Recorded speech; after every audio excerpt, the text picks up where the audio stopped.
మునుగోడు ప్రజలకు అవమానం జరిగినట్టే. అవునా? నన్ను గెలిపించుకున్న ప్రజలకు నన్ను అవమానిస్తే వాళ్ళు అవమానించినట్టు కదా. మునుగోడు ప్రజలకు అన్యాయం చేసినా రాజగోపాల్ రెడ్డికి అన్యాయం చేసినట్టే.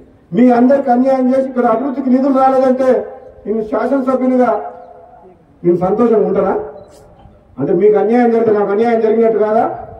అందుకనే ఎప్పుడంట నాకు అన్యాయం జరిగినా పర్వాలేదు, కానీ మునుగోడు ప్రజలకు అన్యాయం చేయొద్దని గతంలో చెప్పిన ప్రభుత్వానికి ఇప్పుడు కూడా చెప్తున్నా. సరే, నాకు మీరు మాట ఇచ్చినప్పుడు ఇద్దరు, కానీ అప్పటిదాకా మాత్రం మునుగోడు అభివృద్ధికి మాత్రం సహకరించండి, ఒక్క రూపాయి కూడా ఆపేసుకోవాలంటున్నా. ఇస్తామన్న మాట ఆలస్యమైంది, సమీకరణలు కుదరలేదని అంటున్నారు. ఎందుకు కుదురుతారో సమీకరణలు? మనసు ఉంటే మార్గం ఉంటుంది. ఎవరు పుల్ల పెడుతున్నారు రాకుండా ఎందుకు కుదురుతారో సమీకరణలు? నీకు నన్ను పార్టీలో తీసుకున్నప్పుడు కదా మీ ఇద్దరు అర్థంగా ఉన్నాను కదా, వాళ్ళకు తెలుసుగా. మన పార్లమెంట్ ఎన్నికలప్పుడు రెండోసారి ప్రామిస్ చేసి మాట ఇచ్చినప్పుడు కదా మీ ఇద్దరు అర్థంగా. అంటే అది ఎట్లుందంటే ఒడ్డు దాటినాక ఓడమల్లయా, కొడు దానిలో బోడమల్లయా అన్నట్టుంది. ఇప్పుడు సమీకరణం కుదురుతలేవని మన బట్టి విక్రమార్క గారు అంటున్నారు.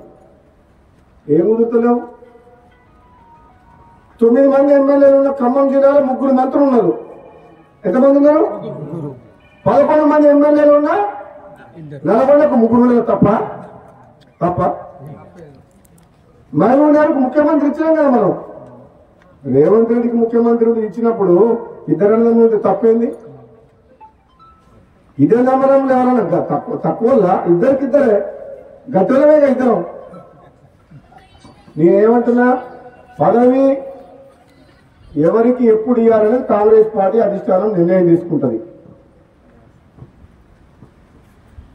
ఆలస్యమైనా సరే నేను ఓపిక పడుతున్నా. పదవుల కోసం పాటులాడే వ్యక్తిని కాను.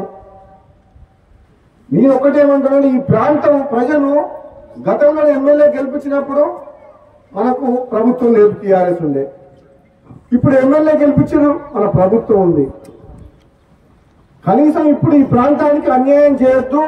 ఈ మునుగోడు నియోజకవర్గంలో అన్ని రంగాలు అభివృద్ధి చేయాలి.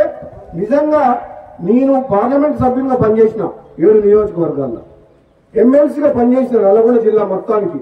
అన్ని నియోజకవర్గాలు చూసిన మునుగోడు అంతా వెంకబాటులో ఎక్కడ లేదు. మునుగోడులో రోడ్లు లేవు, ప్రభుత్వ బడులు లేవు, ప్రభుత్వ ఆసుపత్రులు లేవు, కరెంటు సమస్యలు ఉన్నాయి. ఎన్ని రకాల మునుగోడులో మన సాగునీరు కాలువలు ఉన్నాయా? మరి మిర్యాలగూడ, హుజూర్ నగర్, కోదాడ, నాగార్జున సాగర్ ఎట్లున్నాయి కాలువల వాళ్ళకు? అంటే ఇక్కడ మనం డిండి లిఫ్ట్ ఇరిగేషన్ కోసం ఎన్నో ఏళ్ళ నుంచి కొట్లాడుతున్నాం. కమ్యూనిస్టులు కూడా పాదయాత్ర చేసి పోరాటం చేసిండ్రు. నేను మన ఎమ్మెల్యే అయిన తర్వాత అసెంబ్లీలో మాట్లాడి ఉత్తమ్ కుమార్ రెడ్డి గారు మాట్లాడి డిండికి నీళ్లు తీసుకురావాలని 1200 కోట్లతో ఏదుల రిజర్వాయర్ నుంచి 1200 కోట్లతో సొరంగ మార్గం టెండర్లు పిలిపించినాం. మన శివన్నగూడ రిజర్వాయర్ కంప్లీట్ అయితే ఈ మునుగోడు ప్రాంతం మొత్తం డిండి లిఫ్ట్ నుంచి 2 లక్షల ఎకరాలకు సాగునీరు వస్తుంది.